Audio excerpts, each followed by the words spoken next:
Hello and welcome back to the Games Kingdom. My name's Carl King and today we're going to be looking at a board game called Divide Et Impera. This is by Ludus Magnus Studios and this game was originally produced in 2021, but as of now, March 2023, there is going to be a new Game Found campaign which is going to provide people with a chance to get a reprinted stroke updated version of both this version here, which you will see shortly throughout this video, which is a Meeples version, and this copy was kindly sent to me by Ludus Magnus Studios to do both this video review, which is basically an unboxing and showing what you get in this Meeples version, but also once I get to play the game. It is a 2 to 4 player game. Recommended play time is about 75 minutes and the recommended age range is 14 plus, but obviously once you have a look at some of the playthrough videos online for potentially the new campaign and some from the old campaign which are still out there on places like Board Game Geek, YouTube and the original campaign pages, you can make up your mind whether or not that age range could be lowered if you've got some children who like the theme of the game or these sorts of board games in general. As I say, this was kindly sent to me to do this review, but once I've had a chance to play this with my gaming friends, I'll come back and do another review based on the gameplay, and I'll also be doing a written review for Everything Board Games magazine, for who I also do reviews of that type, i.e. Written. So, what is Divide Et Impera? Well, it is set in London 49 years after basically a start of a new ice age, for want of a better phrase, and obviously you are then going to be part of a faction where you're going to be travelling around trying to get supplies, and you're going to be asked to find as many technological materials and old energy cells as you can by rummaging through the snow on the rooftops and in apartments in the city of London, and in return you will be given food rations and medicines. So the game is set on a modular board, and we'll have a look at those shortly, made up of what are being called districts, and they are subdivided into areas called ground and roof regions. Now those ground and roof regions are made up by elevated sections of each of the small player boards, and you can mix and match these player boards depending on the game, the scenario, and what sort of campaign that you're playing. So you will try to move on the board using feats to collect as many materials as possible, and as I say, you're going to be trying to find two types of resources, technology and energy cells, represented in the game by tokens.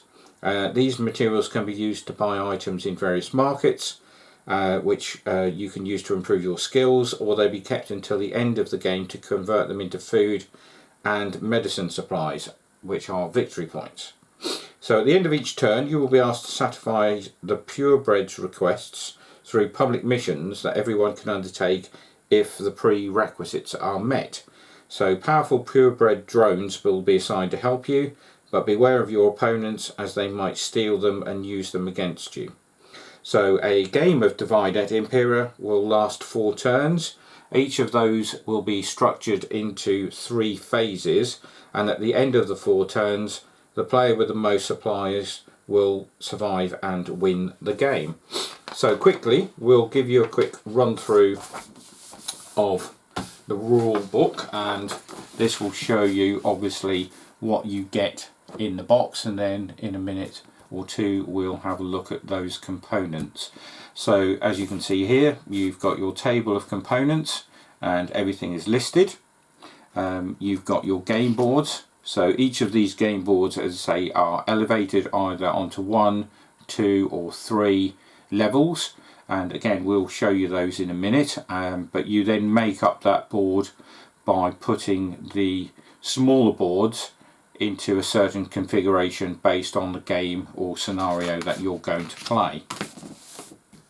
So you've got things like neutral bridges, you've got call tokens, drones, as I said earlier, you've got candy boosts, so there's sort of different tokens to represent the candy boost. So obviously you can see that little sort of Candyman figure there, and you're going to be using your factions, as the game suggests, to move around the board collecting the 2 lots of materials that you need to then convert into rations and victory points.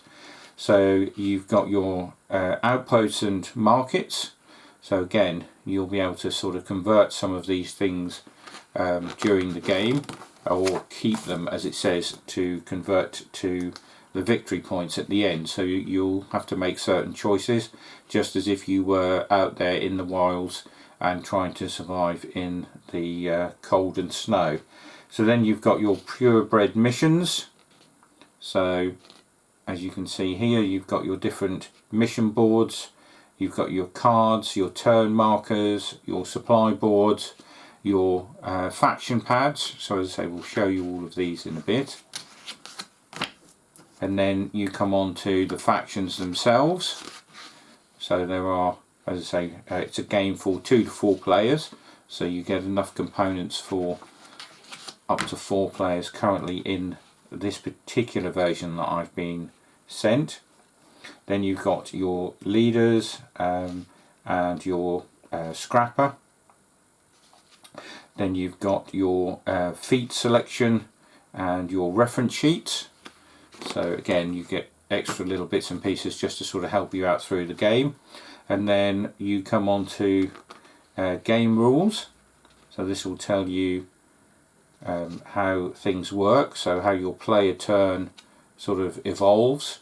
You've got your market requirements, your region anatomy, you've got your majority rules, and then obviously you've got things like your action phases. You've got a cleanup phase, you've got priority, and then you've got the end game. So again, then it goes into a bit more detail about how your actions work, your basic actions and your advanced actions, the drones, the candy boosts, your leader skills, the codex. You've got your tactic feat tokens, your logistic feat tokens, your machinery feat tokens, and a glossary. So you've got basically here a list of explanations of what each of those tokens do in the game. So if you ever need to refer back to that, they're all shown very clearly in the rule book itself. And then obviously, you, as I say, you've got the sort of glossary at the back here, and then you've got your different game board layouts. So as you can see, they're not just a standard sort of 3x3 or 2x2s. You get them in different configurations depending on the game that you're playing. And then obviously on the back of the rule book you've got your credits. Now I personally like to see on the back of a rule book a list of sort of terminologies and tokens, signage, anything like that that is in the game. I always think the back of the rule book is another good place to put that. But if you've got things like reference sheets that you can hand out to players, that's not always necessary, but is obviously a nice touch. So this is the lid of the box, as you can see. We'll just put that to one side. So as you can see, so far I have not punched out these boards, and I wanted to keep them like this so you can see what they look like. So you've got your 4 sort of faction leader pictures here. You've got different sort of things that you will be using throughout the game. So these tokens will represent different things on the game board, and they are double-sided. And as you can see there, the card stock is very well sort of produced, nice and thick. We've got a bunch of more tokens here. So as you see, again, very nicely done, very clear. No misprints. You can get some I've had before where you get some of the tokens or pieces that have been sort of printed offset, but these are all very good. These are the 4 player faction boards, where you will put different cubes and cards and things as you sort of play the game. So as you can see, there's nothing on the back there, they're all the same, they're all universal, but there's 4 of those. You get some other bits and pieces to use in the game. Again, you know, nice quality. Some reference cards, as we were saying earlier, which have all of those symbols on. So again, you know, because they're on here, not necessarily needed on the back of the rule book, because you've got these as a separate sort of reference source throughout the game. Some more miniature boards, 1 for each player. Then we have a stack of cards here that you're going to be using throughout the game. I'm not going to open these up currently, because when I like to sleeve all the cards in games that I play, so I'll keep those until I've got the sleeves of the right size. But as you can see, there's a nice little stack of cards there, which I think probably Euro size cards.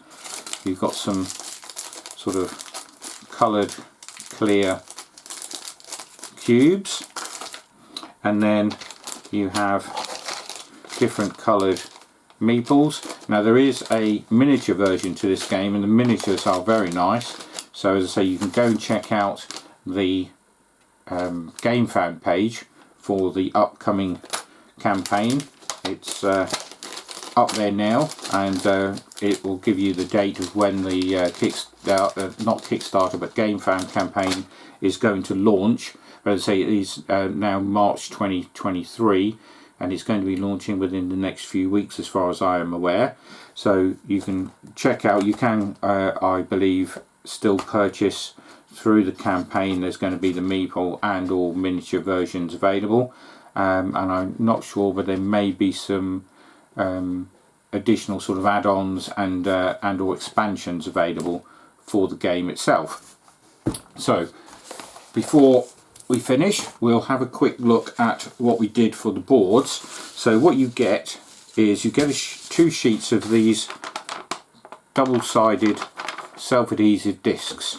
So basically you put these onto your boards, and then the boards are then stuck down on the top of each other, and it will be very clear what you do. Now some people might think, well, why don't the boards come pre-assembled? It's just one of those things, and to be honest, I quite enjoyed putting these together. It was quite therapeutic, something different. Never had to do this before, but didn't take too long, about half an hour or so to do all of them. I've left one to show you how that goes together, but basically you just take the self-adhesive discs off, you stick them to the back. All of the things are numbered and lettered, so you can't go wrong, even if you punch them out and then put them out on the table and you think, oh, which one goes with which. They're all done on the back, so they've all been printed on the back of each of the components, so you can't sort of mix and match them wrongly. So basically you get some boards like this, and I'll run you through the others, but what we'll do whilst we're here, I'll stick, this is the last one to do, and I left this one specifically for this video. So you just take the board, you punch it out, and then you stick these discs down, and you start to take off and peel off the white backing paper. And some have 4, depending on the size of these. Some have 4, some have 2, and as I say, you just need to either have a sharp knife or do what I'm doing and just use your nails. And then it also again shows you symbols on the board that you're sticking it to. So this has got like a little radio signal, and then on the top one, because I've already stuck the top one to level 2, so this is a level 3 tile, and you just literally line it up on the board, making sure that they hit the edge, and you press them down, there's one in each corner. The top level ones, and there are some smaller ones which I'll show you, have 2 on them, and then that's it. It's stuck, and believe you me, they are well and truly stuck down. I've tried to sort of pull one off after sort of sticking it down earlier. I knew I'd put it on correctly, but I just wanted to see, and it was really well stuck down, so I don't think you're going to have any issues with these. And as you can see, they're nice, sort of printed, and again very nicely thick card there, and they're all sort of different layouts and things, but each level of the board obviously represents ground level and or rooftop level, so you've got all different setups that you can put these in. So again, this is another one which has got sort of almost like 4 central stroke smaller corner pieces which is just stuck down, so those little areas there are just slightly higher, so you've got your ground and level 1, so you know they could go out like this, and then you've got some central sections here again with the 2 side edges. You've got some which are, again, this is a 3 level and a 2 level, so you know, and then you've got these sort of going across at an angle, so you've got several of those, so like that. And then we've got some more where we have that central piece there, again another one, and there are a lot of different sort of pieces of artwork on these, but you've got all of these that you can make up different boards. And then you've got there with some crossroads, again another one there, and like so. So you get, you know, you do get quite a lot of these. You get 16 of these little boards to make up your actual sort of gaming area, so that there is a lot of sort of potential replayability with these, because you can put these out in different formations to make up your game board.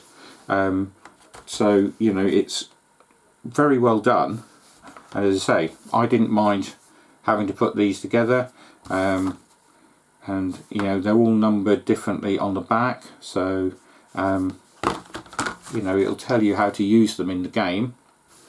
I'm still to finish reading the rules, so I can't tell you too much about the rules, but then also wouldn't want to do too much of a spoiler for people to try and find out, because there are videos out there already, so I'm not going to do a sort of how to play video. There are already videos out there, as I say, on things like YouTube, Board Game Geek, and there will probably be more put out when they do the new campaign on GameFound.